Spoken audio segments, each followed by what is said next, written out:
Good evening. You're watching the news from the Sultanate of Oman television. First, the headlines. The foreign minister stresses that Omani policy is based on a deeply rooted diplomatic approach and emphasizes the need for a just solution to the Palestinian cause to ensure stability and peace. On his first speech, Shara confirms working on the formation of an inclusive government that will build institutions and run the country until it can hold free and fair elections. And the U.S. president warned BRICS member states against replacing the dollar and confirms 20% tariff hike on Canada and Mexico will take effect.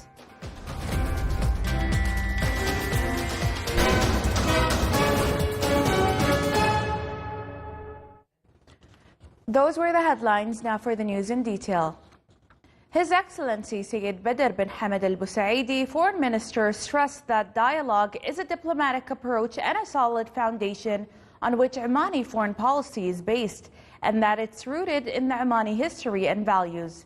This came in His Excellency's speech during the opening session of the Young Presidents Organization Forum 2025 at the National Museum in Muscat, with the participation of a delegation of young CEOs from the organization as part of their current visit to the Sultanate of Oman, aimed at enhancing dialogue and exchanging views on regional and international issues.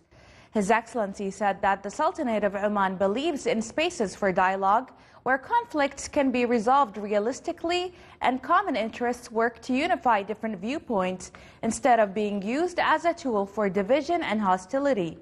Regarding the Palestinian cause, His Excellency stressed that international plans related to the future of Palestine are often built on unjust and unstable foundations, which deprive the Palestinian people of their right to choose their leadership and determine their fate.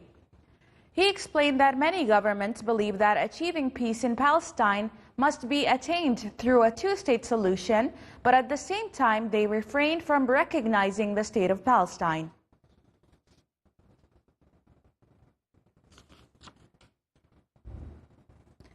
Two Palestinians were killed by the Israeli occupation forces during their ongoing aggression on the city of Jenin and its camp in the northern West Bank for the 11th consecutive day.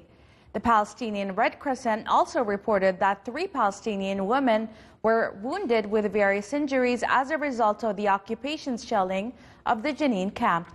The Israeli occupation army also seized and demolished a number of homes in the area. In the city of Bethlehem, 2 Palestinians were injured by the occupation during violent confrontations that erupted in the town of Al Khadr, with heavy gunfire and gas bombs targeting Palestinians. The UN Palestinian Relief Agency UNRWA said that if its humanitarian work in Gaza is forced to halt, it would put a ceasefire between Israel and Hamas at risk. The Director of Communications of UNRWA told a Geneva press briefing that if UNRWA is not allowed to continue to bring and distribute supplies, then the fate of this very fragile ceasefire is going to be at risk. She added that for now, UNRWA's work in Gaza continues despite an Israeli ban that was due to take effect on January 30th. An Israeli law passed in October 2024 mandates an end to UNRWA's operation on Israeli land, including East Jerusalem, which Israel annexed in a move not recognized internationally. The move has drawn condemnation from international leaders and aid groups. We are working closely together with the regional actors as well as the international actors. Syria's newly appointed President Ahmed al-Shara said he will form an inclusive transitional government representing diverse communities that will build institutions and run the country until it can hold free and fair elections. He said he would also in the coming days announce the formation of a committee that would prepare to hold a national dialogue conference that would be a platform for Syrians to discuss the future political program of the nation. That would be followed by a constitutional declaration, he said, in an apparent reference to the process of drafting a new Syrian constitution. Al-Shara has previously said that the process of drafting a new constitution and holding elections may take up to 4 years. U.S. President Donald Trump warned BRICS member states against replacing the dollar with a new currency. Trump said that BRIC countries will face 100% customs duties if the dollar is replaced. The U.S. president also confirmed that raising custom duties by 20% on Canada and Mexico will go into effect tomorrow, but he is still studying whether to impose taxes on oil imported from the two countries as part of these duties. Russia announced downing 17 Ukrainian drones in 4 areas on the southern border. The Russian Ministry of Defense stated that its air defenses shot down 11 drones over the Kursk region, adding that other drones were shot down in the Belgorod and Voronezh regions and in the Crimean Peninsula.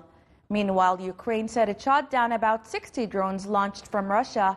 The Ukrainian Air Force stated that Russia aircrafts caused damage in the Sumy, Odessa, and Cherkasy regions.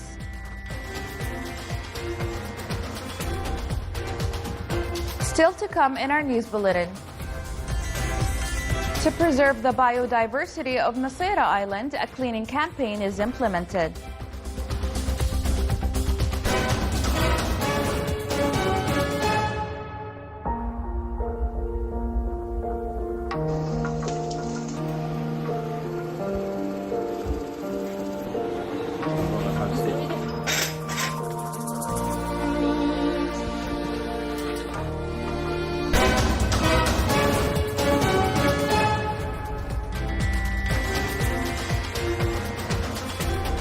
Welcome back to the news from the Sultanate of Oman television. On the sidelines of the 56th Cairo International Book Fair and the selection of the Sultanate of Oman as the guest of honor of the exhibition this year, a symposium was held under the title The Impact of Omani Culture in East Africa.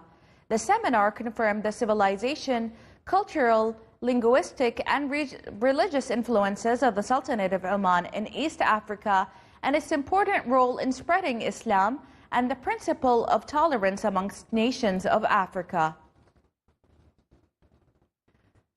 Oman Chamber of Commerce and Industry branch in Al Dhahira Governorate announced the winners of the Chamber's Awards for the year 2024. The award targets private sector institutions with the aim of encouraging innovation in conducting business, raising the level of productivity, stimulating competitiveness, improving the quality of services and products offered by the participating institutions, and increasing their role in meeting the local market's demands. The award also aimed to highlight the institutions operating in the Governorate of Al Dhahira.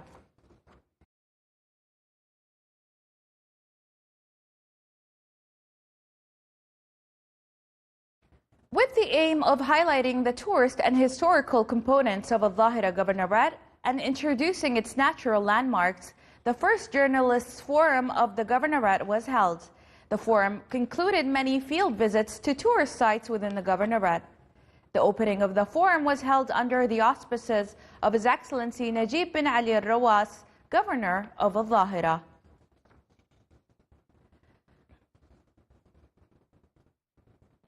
A campaign to clean the beaches of Masira Island was organized with the participation of about 300 volunteers from various governorates of the Sultanate of Oman.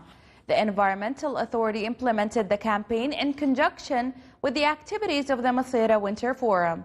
The Environment Authority confirmed that a lot of the waste found is poisonous to the marine environment, especially plastic waste, and called on tourists, residents, and fishermen to respect the environment in order to preserve the biodiversity of the island.